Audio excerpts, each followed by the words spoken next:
Hi, I'm Nigel the Shanghai Psychic. I can tune into your loved ones in the spirit world, but I can also tune into you, tell you about your path and the choices that you need to make and need to know. I'm currently giving 30% discount on all Tell Craig Your Story listeners.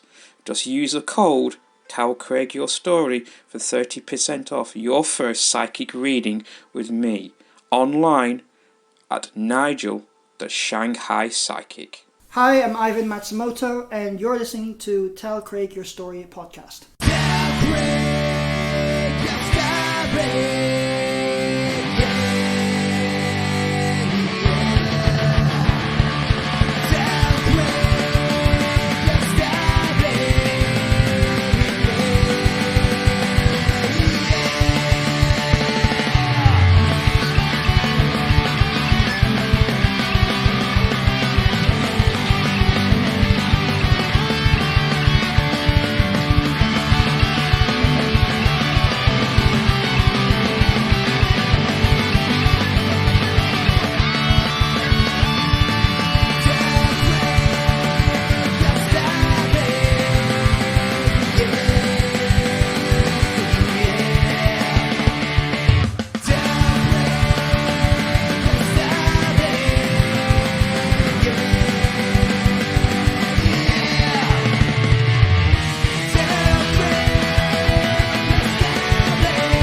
Hi guys, Craig here. Welcome to another edition of the podcast, Tell Craig Your Story. Today we'll be speaking to Ivan Matsumoto. Now, Ivan was born in Japan, but he's been raised in a lot of other countries, including Italy and the Philippines. He is a British writer, composer, and the main producer for Someone, the musical. Now, Ivan studied creative writing and theatre at the University of Bath, and he's won awards at the Bath Fringe Festival for Best Student Screenplay.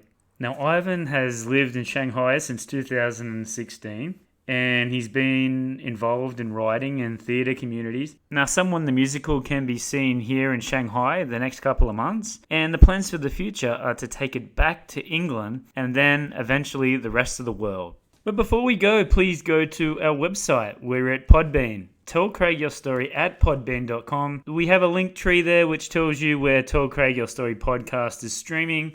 We are on all the major streaming services, Google Podcast, Apple iTunes, and Spotify, to name a few. We have a YouTube channel there as well. Make sure you're subscribing to get all the latest update. And we have Wechat for our Chinese listeners and VK for our Russian listeners at Tell Craig Your Story. All right, here we go. This is my chat with Ivan Matsumoto on Tell Craig Your Story podcast.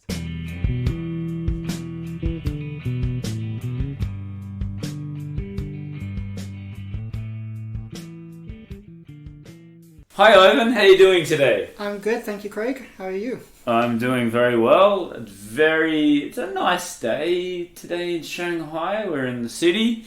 So Ivan, first off, just tell us, do you have anything coming up this weekend? Tell us a little bit. So I'm Ivan. I do creative projects in Shanghai, mostly to do with musicals, but I'm also involved in a lot of outside projects, collaborating with other groups. But in terms of what's coming up, I do a series of musical shows, and the next chapter is going to be end of September. But we're doing like a fundraising event. It's basically called Drag Brunch or Drag Dinner. And the cast of the musical will create an immersive dinner environment with drag entertainment, lip syncing, dances. And that's happening on August 28th, from 12:30 to 3 p.m. Where? It's at Hunt on Xingfu in Jiaotong University area. Right, okay. So for all the LGBT members, they are familiar with Hunt. But we haven't started promoting. We only just finalized a date with them. So we'll be trying to promote that in upcoming months. Excellent. All right.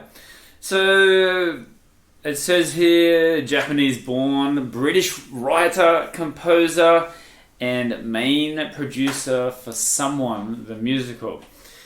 Very talented. We have lots to talk about. But before we get into your career and what you've been doing now in Shanghai, I'm always interested to find out, obviously with the pandemic, affected everyone. So tell us, how did you go through this period? Is your family staying safe? And what did you have to do to change? Did you have to cancel things? I started this musical project before COVID. 2019 fall, I remember. I just I texted to the communities asking if they want to be involved in this musical project. A couple of people showed up, and then every week it grew, and we decided to do a show January of 2020, and then we had a really great 2 nights, and then COVID happened. So we thought that we were on the roll to create more shows for the rest of 2020. Yes. And then with the pandemic, yes, we were quarantined up, but come April it started getting better in Shanghai, and I reached out to the people that were still living in the city. I continued the project with a couple members that were still in Shanghai, and we asked around, and we actually doubled in size. We started rehearsing in May, and we decided to do the show in August. So I remember during that time we were so lucky that a lot of businesses supported us. Like people donated raffle prizes. One group called Build, thanks to a guy called Chris Callahan, he gave us this entire building, empty lot. So we had like 3 floors to rehearse in, all for free because we had no money. And because of the first show, we were able to raise funds, and that's our format. We do a show, the ticket sales go towards future productions. We try to treat our cast by doing lots of social events, so the community involved benefit because of the interactions with the community, a place for them to fulfill some of their creative outputs. We've done a show in August of last year. We've done a show in December, Christmas showcase. We had our next big production in last March. That was like a 3 night show event, max capacity all night. So we were so pleased because it was like maybe 2 hours and 10 minutes show. Yeah, coming back to our show in 2020 when we did it in August, we saw the events of what's going on around the world, and China was fortunate to be one of the few countries that still allowed social gatherings. So we kind of joked that we probably were the only, at least we can claim, like the only English-speaking professional musical show that was happening at that time. Wow, that's amazing. But for you personally, and especially for our international listeners, you were actually here in Shanghai when it actually happened. Yeah, I so never left. Tell us what it was like living in Shanghai. That was back in January when it first happened, the quarantine. For me, I was fortunate because of the job that I had still continued to pay. I know that a lot of teachers especially had to leave because their employment had to let them go, or they had to survive, and it was really tough. And I guess that because I still had this community of people that were part of Someone, and I always try to ask them if they needed help, financial aid, or just some support, because I know that a lot of people suffered, because I went through my own problems before COVID, and I got lucky with my new job. I think for many creatives, it allowed a period of time to self-reflect and to focus on things that they never knew that they could achieve. For example, I used that time to write the script, to make more songs. Yes. Other people had the free time to be involved, and I know that I made people stay in Shanghai because there was something for them to stay, and that was the musical. And at least for the community and the people that I interacted with, I think people blossomed or flourished because of the, which is unfortunate for people that don't share the same experience. But I know if you had the time to yourself, you could come to terms with what you want. I think that's really the message of the musical, is choosing who you want to be. It's called Someone. So who do you want to be? Who do you want to be with? What are your priorities? Yeah. And for us, we wanted to focus on ourselves. Absolutely. And you said that you're also a teacher. Is that your full-time position? Yeah, I work at a Korean high school. Right. I am not Korean, because I make a joke that I'm Japanese-born, Filipino-British, living in Shanghai, China, working in a Korean high school. And so, with them being in lockdown, was it just online work for you? Is that how you? Yeah, my first time teaching at that school was through Zoom. And right. Honestly, I loved it because we had such a relaxed schedule. We can work from home. I had a new apartment. It was like a 1-bedroom apartment. It was fun. Like, you just go online, and then once you're done, you just do laundry, cook. Yeah. At that time, we could explore the area. So it was a lot of opportunities to. Especially in that time, I had a lot of free time.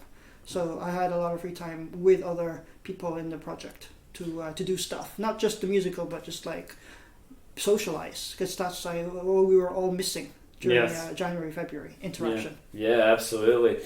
And I can just remember I was in Shanghai I left in February, but the week before I left, the word was spreading about it, and I'd go outside, put my mask on, and like it'd be 10 o'clock, and normally the streets would be pumping with cars and people out at restaurants and bars, and just having a good time.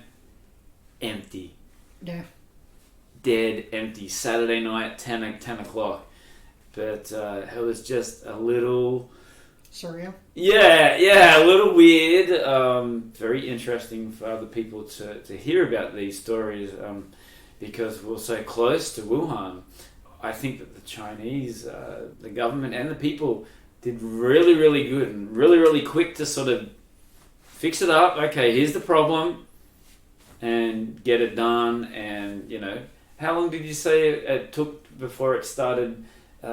Maybe 2 or 3 months before you started being able to go out and sort of interact with other people? March, I think. Wow. That's really quick. Yeah. When did you come back? I didn't come back until November. Oh, wow. Okay. So you missed the whole summer.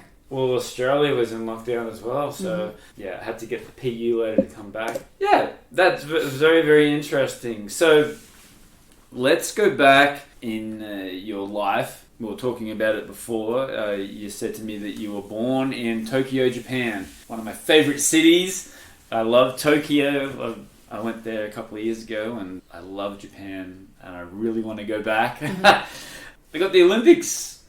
Yeah, for them, they're next week. There's no international audience. Yeah, that's gonna be that's a shame. That's a real shame. Yeah, born in Tokyo, Japan. So.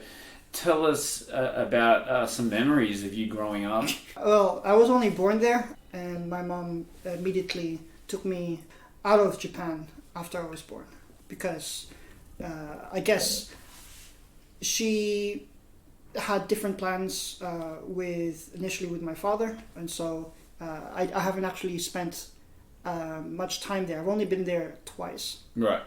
Once obviously when I was born in Tokyo, but I don't remember that. I went to visit with my mom and my sister for 1 week in Tokyo, and I went to visit Osaka to visit a close friend of mine. So I've only been there like twice. Right. You've probably been more times than me. I loved Osaka. I thought Osaka was even better than Tokyo. That's just my opinion. I really liked Osaka. So tell us then, where did you go to? I do believe you went to England. Yeah. England after that. So I've lived quite a lot of places, especially before I was 10 years old. My mom, she had a life that she needed to travel to a lot of places. Malaysia, Singapore, Thailand, to name a few of the Southeast Asian countries. Mm. But I've also lived in America, in LA, and I spent a lot of time in Italy. Right. As an adult, I lived in England and in Italy for my first job, and then I moved to China. Right. So tell us about some of the places that you've lived in, and what are your memories growing up in these countries? I know a lot of expats that I meet in Shanghai, they love to travel, and I'm the opposite because I felt like I've traveled enough. Yeah. Must be hard going from different countries and then going to a new school and making new friends. I think I've been to 15 schools. Right. So I am not unfamiliar with the suitcase living. Right. Yeah, I worked in a lot of, I've lived in a lot of places. My favorite as a child probably was Kuala Lumpur. Right. Why is that?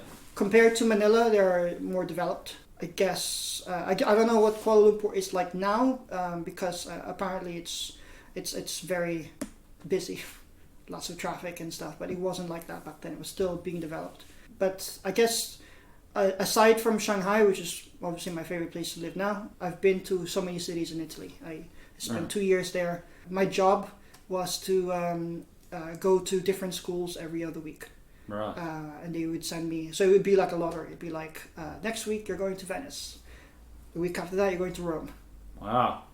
So I stayed with families, and that was my first exposure of growing up, becoming an adult, because I had to travel to all these places. So I had to learn how to be, to understand the language and navigate through the public transport. I've lived with different families, so I got to meet different people and to really understand the difference between the North and South Italians. Right.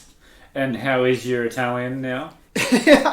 Actually, I always forget the language when someone asks me to speak it, but I can speak it. Right. But I guess I understand better. In fact, actually, many people don't know this, but I actually had an Italian father.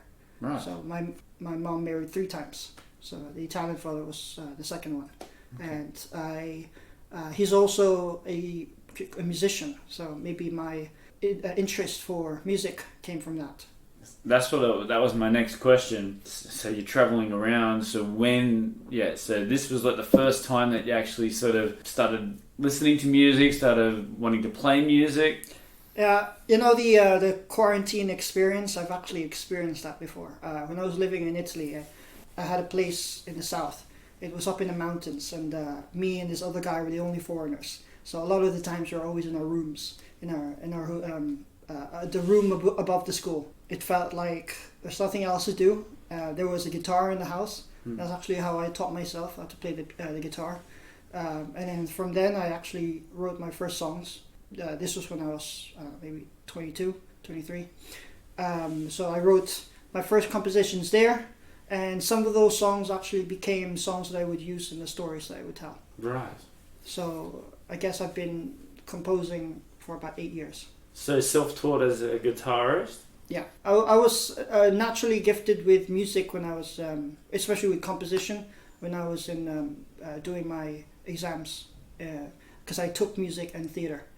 So I knew how to compose for an orchestra, but not pop songs. And that's what I do now. I make pop songs.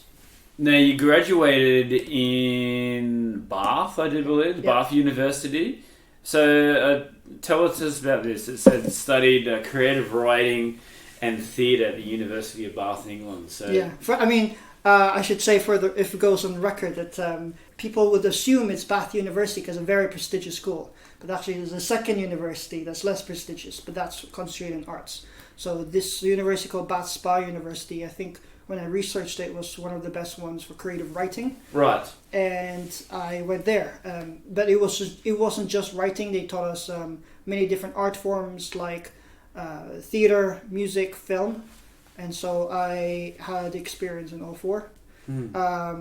I remember I was good friends with the creative director there. He gave me a part-time job, and one of the part-time job was finding the next teacher, because I was actually taught by one of the co-writers of The Simpsons. Wow. So, right? And everyone was so... That's why so many people took that class. 'Cause, like, they want to be taught by the guy who wrote episodes for The Simpsons and Toy Story 2. Oh, that's so cool. But you'd think it's like, the writer, but there's actually like 8 people in the group. Right. So it's one of them. But he was only there for 1 year because I guess he wanted to go back to Hollywood. But my job was to find the replacement, and I had to contact all of these writers that they wanted to contact. Obviously not the writer them directly, but to their agent. And on that list, I was like, okay, now contact J.K. Rowling. And Wow. Right? So I found the agent. My job was to... What was that conversation like? I didn't obviously talk to J.K. Rowling, but Right. I managed to get a contact of an agent to speak to her to become... I don't think they chose her in the end. I think they got some poet. I was actually quite fortunate during my university. I actually had an opportunity to work on a Hollywood movie in my 3rd year because I went to visit my family in the Philippines and during Christmas, and I still had the second semester to do. Yes. And during that time, there was the shooting of one of the Bourne movies with Jeremy Renner and Rachel Weisz. Wow. And my dad made friends with the accountant, and he got me a job by saying, just give me your CV. And apparently he took my CV and put it on the top of the pile for the hiring process. Yeah. And I had a choice between... this was like a really important part of my life because I had to choose between letting go of my university degree or pursuing a job with Hollywood, and I thought I had to make that one or the other choice. Yeah. But when I told my university, because it the job would mean I would stay and miss my most of my time left, and I have been there for 3 years, so this is my last year. But they were so proud of the opportunity that they actually used that. They invented a new course. So basically the course was do this project and come back and then write about it. Right. Yeah, and then because of that experience, they wanted me to do lectures. And I'm like, wow, like these people are older than me and I'm teaching them. Yeah. But yeah, I guess they wanted me to share my experience of what it's like to work in this kind of industry, and I guess that gave me an insight into something that I want to pursue. I don't want to pursue a career in movies, but I definitely wanted to pursue a career in creating something, which is I think my dream job would be like an executive producer. Like an example of executive producers in Hollywood are Ryan Murphy, who's done Glee, yes, and Kevin Feige, Marvel. Yeah, right. So I guess it's because I'm familiar with so many of the different art forms. I'm not a complete specialist in any of them, but I'd be able to delegate what to do. What is it like? You said when you come back that they wanted you to be like a teacher and tell the. So tell us in a nutshell, what is it like? I mean, it's obviously not glamorous. Yeah. It's definitely a lot of, but it wasn't hard work too much because it was quite relaxed. Because my job was a production assistant. It was basically so the production manager doesn't have to leave the office. I would do all of the printing or the call sheets and go to the actors or to the crew, tell them what time they need to be on set and stuff like that. So. And I guess I was an observer a lot of the times. Right. So that was interesting. Yeah, I was definitely glad that I didn't pursue a career as a production assistant, because that just means that you are a slave. Right. Or an errand boy. Yes. I guess you got to start from somewhere, though, right? Yeah, that's not what I like to do. I don't like to make my way up. I actually just want to find a way Get to there. get there. That's why we become teachers, right? We don't want to work for the man. Yeah. Yeah, that's why it attracted me to teaching, because I get to impart a lot of experience. Having that opportunity lecturing in my last years. But I've actually been teaching since I was 15, because I could speak a bit of French, and so I taught people who didn't know how to speak it well. I'm not fluent in French, but at least I know more than them. And to pay for my university, I took summer jobs in Italy.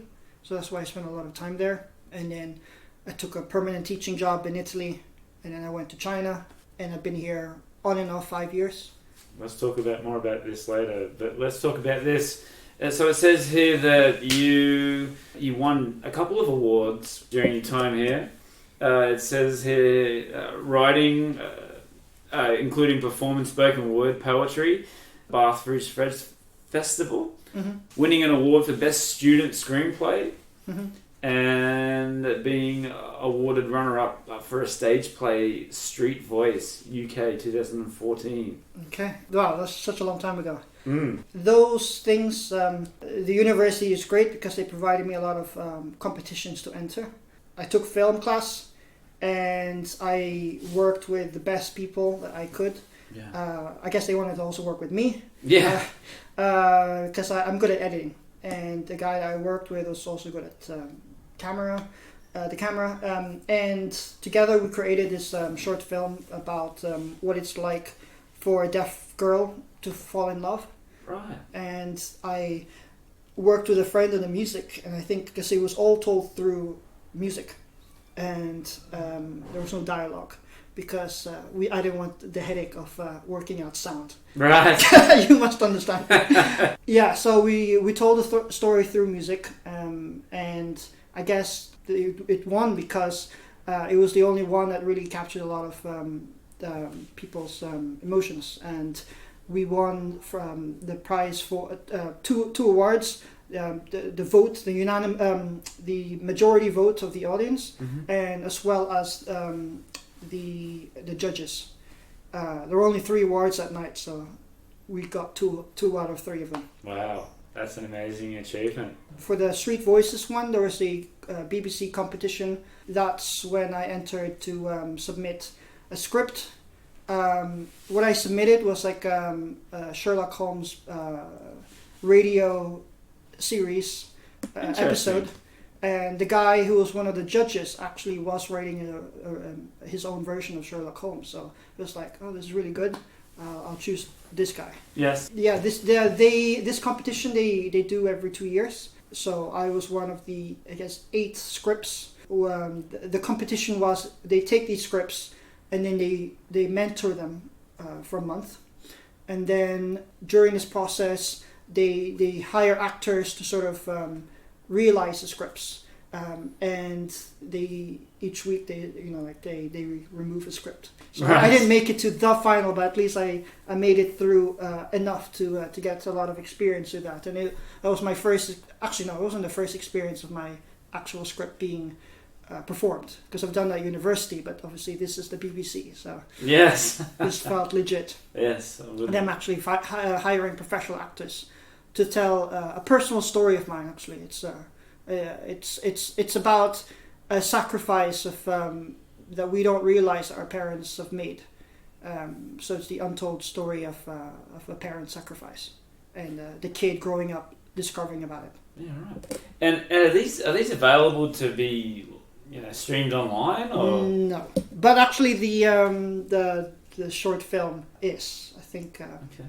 I think it's called "See What I Say," because it's a deaf girl and she can only sign language. Although, there's definitely no research involved. We did not study British Sign Language to that. She just made up some sign language. But at least the music is good. So if people are searching for it, they can type Ivan Matsumoto. They'll find a bunch of my YouTube stuff. Right. And one of the films that I put on is See What I Say, but also the musicals online as well. So they could type Ivan Matsumoto, some of the musical. Right. And it also says here that you said before that you were playing the guitar, but it also says that you're also a very accomplished piano player. I can play the piano. I can only I play the guitar, but the caveat is I can only play my songs. Right. I haven't studied how to play Jason Mraz. Right. So on the karaoke sing song, I'll play this. No, I can't. But again, is it? You said that you worked out how to play guitar by yourself, self-taught. Are you doing that with piano as well, or? I've been given piano lessons since I was a kid. I should be better. I just don't practice. Right. But I guess one of my frustrations as a kid was I wasn't given the education of a musical theory. Mm-hmm. So I thought I was a disadvantage. I couldn't go to the school that I wanted to go, which is either my mom wanted me to go to Berkeley because she knew that I like music, because that's where my stepdad went to. Right. And I wasn't convinced that I was good enough for the Royal Academy of Music, so I chose writing instead. I guess one of my inspirations for understanding that you don't have to have musical theory to be a musician is a composer called Dave Brubeck. He's famous for composing songs with weird time signatures. Have you heard of his song Take 5, which is in 5/4, and he has a song called On Square Dance, which is in 7/8. Right. But the melody itself sounds like it's not odd. It's very memorable. So that's what I like. And he can't read sign music. He can't read music. Wow. Everything just comes from just like feeling it. And I guess I don't do that with playing the piano, but I definitely do that with composition. I have a software and I just play around with the notes. And a lot of my other composer partner, he doesn't know how to work with manuscripts. He only knows like Logic and the how most people compose music through just like touching the MIDI. Yeah. But I do it the other way around, and I think a lot of people are impressed that I know how to arrange music like that. I always like to challenge myself, and I say that I can create a song for you in 2 hours. Mm-hmm. That's all I need. I love that as well. I'm the same. I can't read music. I'm the same. I've written 50, 60 songs just by just playing something and that's good. Yeah. Okay, or I hear something and go, I'm gonna try and work it out. Even with other people's music, I'm able to just like hear it and go, okay, I'll work it out eventually. So, but I think that's really cool, like being able to do that and to be able to adapt. Everyone has a different way of doing it. Some have been trained, And speaking of casting, who have you casted? It's a bit of a celebs. Fans are always interested to hear about some of the people that you've met. So, can you tell us anybody that you've met? Okay, there's no celebrities in the musical, but in my life, I've obviously worked in the Born Legacy movie. So there's Jeremy Renner, who I've met many times, and he doesn't know me personally, but I've been in the same karaoke places he has. Right. So, and if anyone wants to know, his go-to song is "Creep." That's cool. He sings it really well. Yeah, right. And I saw Rachel Weisz on set, and I remember once that I was doing paperwork and photocopying, and I had a scanned passport of Rachel Craig, and I'm like, who is Rachel Craig? Oh my god. And I only made a clue that I only put together that she was married to Daniel Craig. And then I remember at that time, the Philippines went on a frenzy because Daniel Craig was spotted at the airport, and he obviously came to visit his wife. Right. In passing, in London you meet a lot of celebrities. Yes. I saw Nicolas Cage. I guess he was my first signature. He came out of the place where everyone knew that he would be, and I was trying to get him to sign my book, and then he went past, and I'm like, no, please come back, and he went back to sign my book, and he looked me in the eye and he gave it back, because I knew that I needed to get his autograph because that's my mom's favorite celebrity. Right. Been in so many good movies. Yeah, for sure. Oh, that's great. And did you say that you actually went to Hollywood? No, it was just an outsourced Hollywood project. Okay. So the filming was done in Manila. Right. So I've never actually, physically I have been because I lived in LA.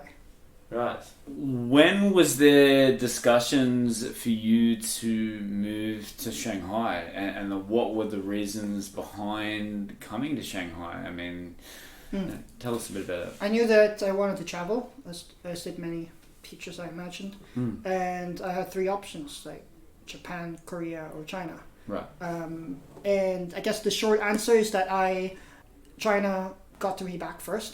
Right. And it was the easiest to get to. But I knew specifically, they asked me which cities you wanted to go to. And I said Shanghai. Shanghai or nowhere else. Right. And I'm glad, because I think the opportunities here have been amazing. Yeah, I agree. And I don't know, I've been to Tokyo and I just felt it was chaotic. Like how do people meet? And I don't know anything about Seoul, but I just know that in Shanghai it's you run into people very serendipitously, and everyone knows each other. It's instead of 6 degrees, it's 3 degrees. Yeah. The separation. Yeah, and you know what? Like, it's the biggest populated city in the world, but the foreign community and then like the music community, it just gets smaller and smaller, and you seem to be running into the same people.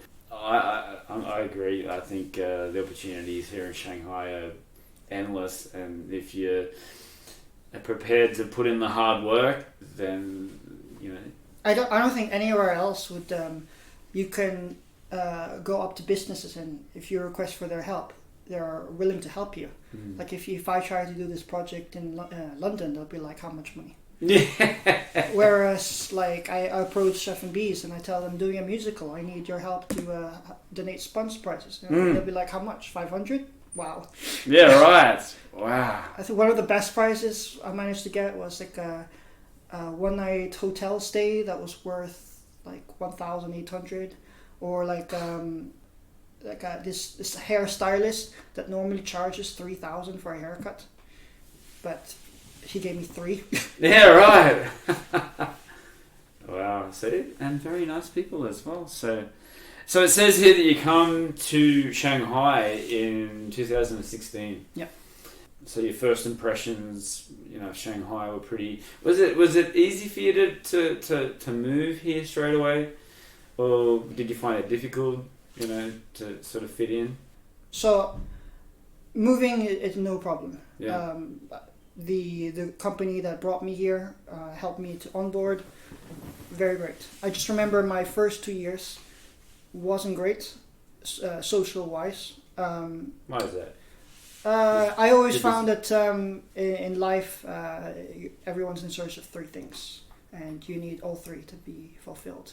That's friends, work, and love. Mm-hmm. And I didn't have all 3, or if I got one, then one would lose, or something like that. And then I actually left Shanghai and for 2 years, and then I came back with a new purpose. And that was doing this musical. Right.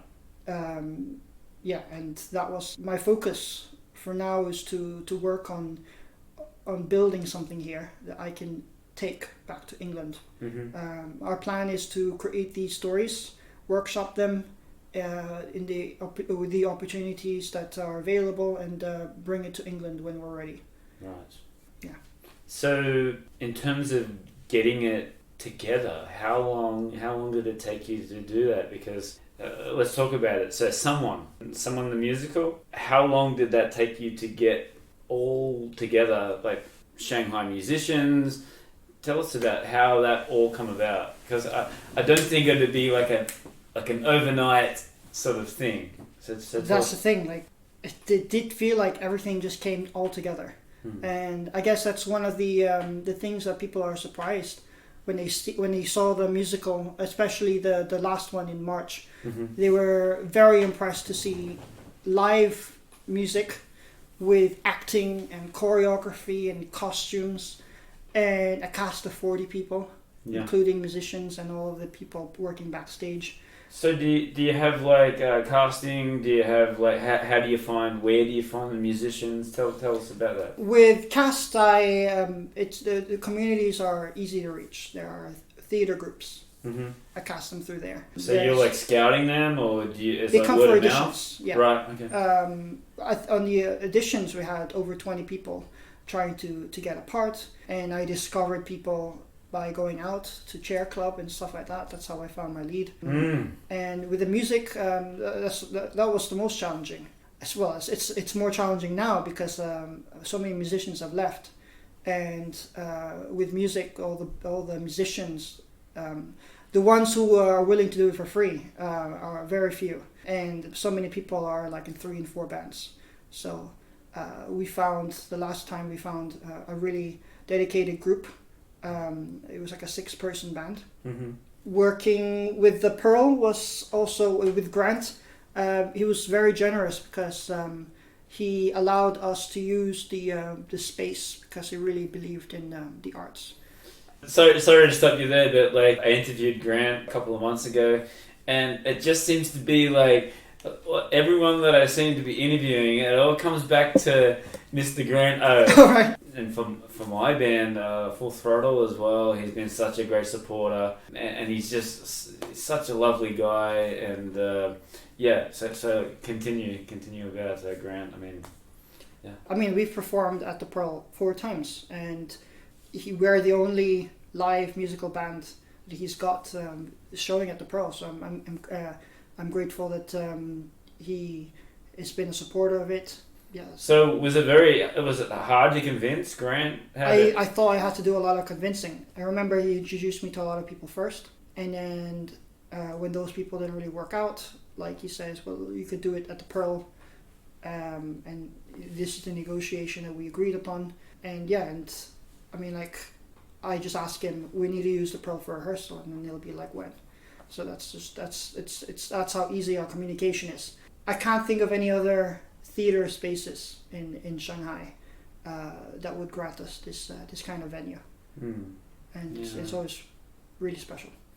So let's talk about this. Let's go a little bit in depth. So, Someone the Musical, the third one was in March, you said. Mm-hmm. So let's go through the cast and let's talk a little bit about Drew's story.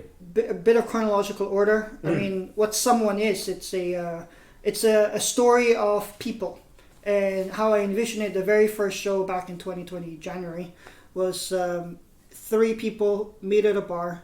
They each tell their story that got them there. Whether it be something that they did in the past or a failed relationship. And they each were yearning to be someone or be with someone. And from that, we decided to explore that more, tell each story individually as it's its own play. Because ultimately, I hope to condense it all together. So we worked on Hannah's story, which is about a Midwestern girl from the countryside, and she moves to the city to discover her sexuality. We told half of the story because that's the time that we had to tell. And then we really wanted to do a full, complete story. And so that was Drew's story. And that was like a 2-hour show that initially the first script would have been 4 hours. So we decided to split it. We're going to tell part 1, which takes place in the early 2000s. And it's about a rock star choosing between fame and family. And we've seen this kind of story before in movies, but what's different about Someone is that it's supposed to be contemporary allegories of our lives told through a musical. And I hope to touch on themes that sort of relate to every generation, because it's supposed to be timeless. And the fact that this story of someone wanting to rise to fame, and in part 2, in Lauren's story, Lauren also goes through the same journey, and he's fearful that she's going to have the same fate as him. Yes. So it's this pattern of repetition that happens in every generation that makes Someone kind of like a timeless contemporary show. And everyone that sees it, I hope that it's for everyone, because I remember when we invited our friends that we had different communities all watching it. There was the queer community, the expat family community, writers, dancers, artists, choreographers. All of these people came to support the cast, who are comprised, this diverse cast. There was, I guess, more than 10 nationalities. Wow. All male, female, different sexualities, different ages. I think the oldest was over 60 in one show, and as young as 18. and it was it felt like a family, especially going through the process of COVID and the time during 2000s. They all came together because they were looking for something, a purpose, and that was to tell this story as a just joint passion project, because that's how we saw it as. It's a joint collaborative passion project where I started the script. I gave it to a director to input her vision, to a choreographer who worked out the movement, and my composer to realize it through the band and the actors' interpretations. And I created characters based on the people who worked on the project. So I would gender swap. Right. I would make that person's ethnicity the character's ethnicity.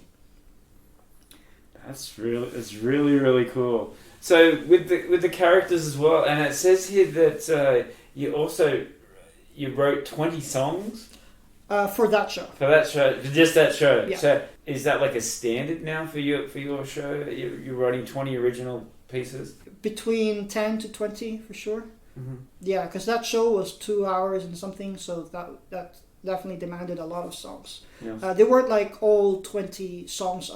Some of them were instrumentals, themes, but the band still had to rehearse them, and I'm just so glad that we managed to pull it off in 3 months. Who is the band? The band's comprised. Do I mention their names? Go for it. Yeah, absolutely. Of Drew's cast, there was Iñaki from Spain, another guy from Spain called Pablo, a British guy, Max, American, Jack Donovan. Come on. And a South African guy called Keegan, and another American called Mike. And also, he played a couple songs because he helped write them. This guy, American guy called Josh. Mm-hmm. But now in this new band, we're adding in a trumpet, a violin, Wow. saxophone. And that's the real good thing. Sorry to cut you off there, but that's what I really like, especially in Shanghai, where you have all these people from all different countries coming to Shanghai to live, and they want to play music, and they have all these different backgrounds and different styles of music, forming bands and all coming together to create this mishmash of just all different style. I think it's really, really cool, and it's really, really fresh for the music scene, and I'm sure you're the same, being able to have all these different musicians from overseas, right? Yeah. And I also saw one of my good buddies who I'm playing music with as well, Zach Hefner. Yeah. So tell us his part of because I remember we had a practice and it's like, I've got to go rehearse. He's actually, we changed the cast actually. So because this is Drew's story, this is Lauren's story, which takes place in 2025. So we required a Drew that was older, because Zach does not look like he's 40. Yeah, that's true, right? But was he in the third? Was he in the third one? He was in Drew's story, yes. Drew's story, So, right. I saw him gigging at Chair Club. I saw him. I thought that's a guy who commands the stage, and he walked by me, and I knew that I needed to get his contact, and I told him, hey, I really liked your song. Are you interested in being a musical? And actually, he said that I actually played in Rent, and I thought that's a good sign, because Rent was one of the inspirations that I had for the music. So I knew that he'd be a good fit. Right. That's really, really cool. And when do you plan to do the fourth one, a Lauren's story? End of September, we're thinking. It's going to be on a weekend. This one will be shorter. The reason why is because it's just we're going bigger, so we need more time to work on that. There's going to be drags, more choreography, more complicated music. But the story is about a young girl who is the daughter of a famous rock star, and how does she navigate her own life to be her own self, being in the shadow of someone famous, but at the same time, like her talent seems to catch the attention of the world. That's it's like the fourth one. It's really interesting because it relates to a lot of people. Like you can have like your father's, and it doesn't even have to be music. It can be professional sports, and then it's really I really like the ideas. You're doing a great job. So besides this, I mean, this takes up a lot of your time, but what are you doing outside of this? Do you have other passion projects that you're doing? I do see the elevator pitch. Yeah, Tell us about that. I work with Rotary clubs, like Shanghai Rotary Club. They are a philanthropic organization, it's global, and there's one club that I'm involved with, and they need to. They want to bring creatives together, and so my role is to create an event that would get creatives together, and that particular event focused on introducing a public speaker, a storyteller, to share her experience of telling stories through an elevator pitch. But it's not your typical, our format is not your typical come to the networking event, sit down, drink your glass of wine and just listen. The focus is active participation. Right. We give you a skill, you share the skills, you do the skill. And so we're working on future ones with the Rotary Club. Right. So it all involves different mediums. We've done music collaboration, we've done improv collaboration. Right. And do you have any other involvements that you have outside of doing these main projects? That pretty much takes up a lot of your time, right? It feels like having 3 jobs. So yeah, I'm always working in the weekend. There's always different smaller collaborations, whether it be jamming with musicians or helping them with business ideas, because I guess a lot of people come to me because they don't know where to start. Like they see me having accomplished all these things in a year and a half, and like, where do you even begin? And I think it all comes from, like, I have to pay. I didn't start this through just me. It was all through the support of community, and I can't stress it enough that you gotta build bridges with different people, because you never know. Like, someone you'll meet in Shanghai will know someone that you need, whether it be finding job opportunities, because the community is great at helping people get another job, or like dealing with obstacles in life. It's very well connected, and it's a great support system out there. If you just have to learn how to ask for help, and you will receive help. What do your parents think of your chosen occupation? I guess they're proud. I'm sad that they're not here to see it, so that's why I post stuff online, so that they can still follow it. I'm grateful for them having given me the opportunity to see the world, as well as I remember being independent from a very young age. Right. Like, I started living on my own since I was 17.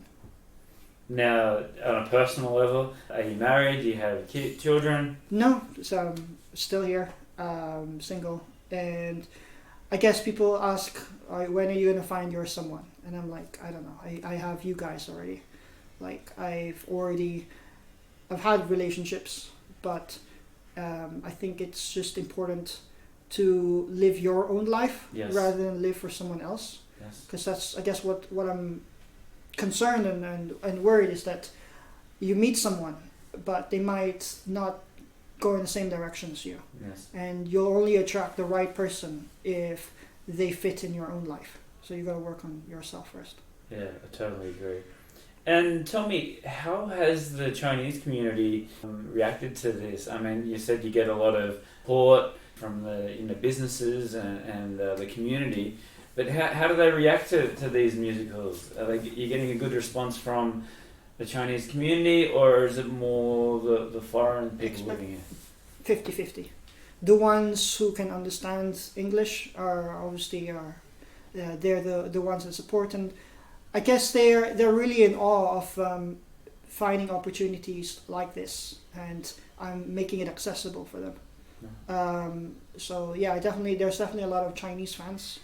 They're good friends of the cast, and there's a lot of Chinese members in the group, and I've given them opportunities to be leading roles. That's great. And even though, like, I know, like, your husband, if you're African American and your husband is Chinese and you have a Caucasian daughter, that's what we had one time in our first show. Like, the audience still accepted that because I guess, we don't have the luxury to find the correct casting, and even if we did, like, we always try to find the right person, and we pick the people who want to do it rather than who are capable of doing it. Right. Because if they're working in a freelance basis, like, we don't want to invest a lot of energy into someone who's just fulfilling the role but not really becoming the role. Right. Yes. So you were saying before, like, it's only in Shanghai at the moment, but it's something that you want to do in the future, to take this to different cities in China and if like other countries. I haven't made plans to take it across China. I'm guessing I just want to see how long I can do it in Shanghai. Yes. And then whether I can take it back to England, Right. because I'm not very familiar with the Chinese market to do that. But I guess until when things get better in England or in America, because right now they're still recovering. Or Australia, come on! Australia? Don't leave Australia out. Come on. Sure. Yeah. Help us. Take it there. This is what it's here for. I mean, like, those Australian listeners that are listening, like, if you're interested in becoming fans, like, yeah, follow us on Facebook and Instagram, Someone the Musical, get the attention out there, and yeah, I'd love to. I mean, I know that Melbourne is such a artistic city, and that's actually one place that I would love to live. Mm-hmm.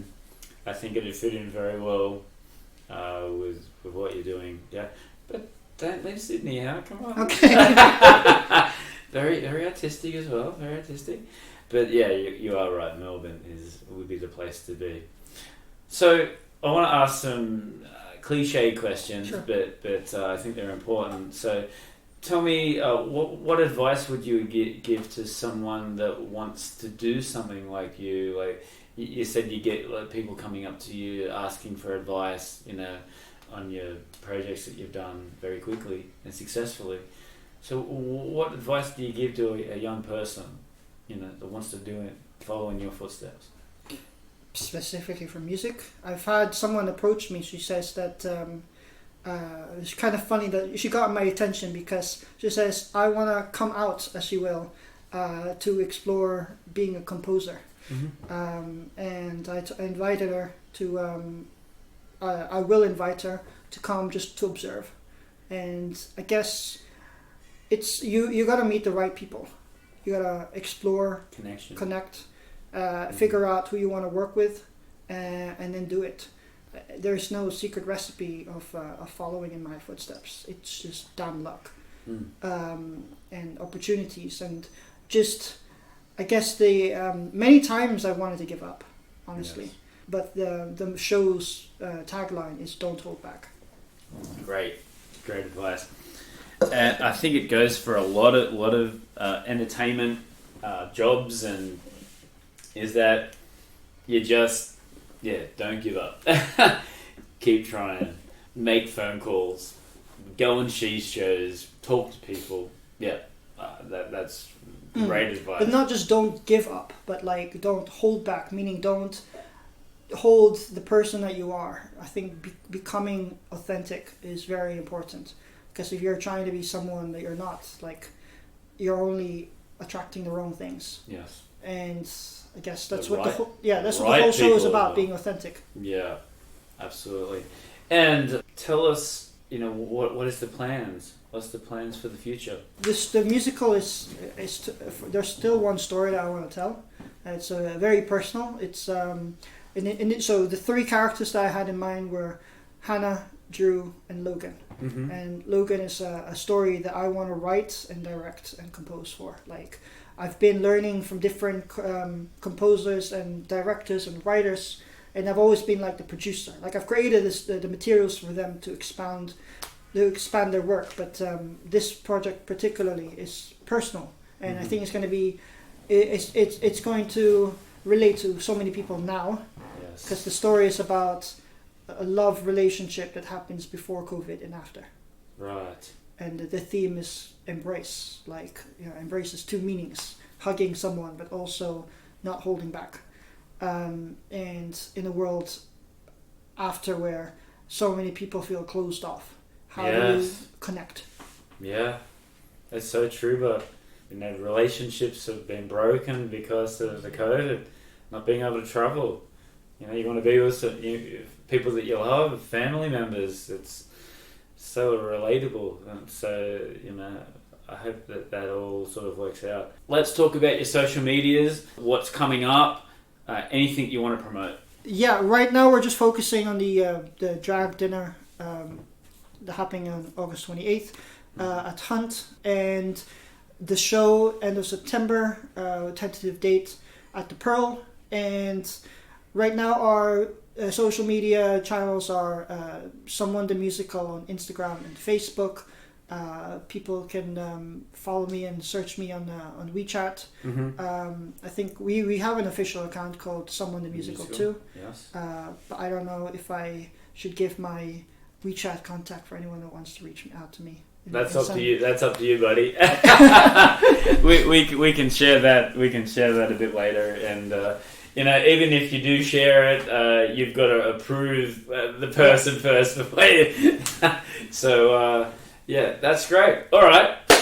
Thanks. So before we finish, I always just to get you to know you a little bit better, and you can relax now, and it's still going to be about you. I want to know your top 4 or 5 things. Just all right. Are you ready, Ivan? Let's go. Okay. So music's a big part of your life. Tell me your top 3 favorite musicians as of today. 3 or 4 musicians as of today. Number 1, Sleeping at Last. Big motivation for me. It's one guy from Seattle. Composes a lot of music that you would recognize from Grey's Anatomy. Right. I mean, this is a childhood favorite rock band, but Muse. Like I actually had an idea to make a Muse the musical. Using really? Songs to tell a sci-fi punk show. Oh, pitch that to Grant. Grant. And the third one.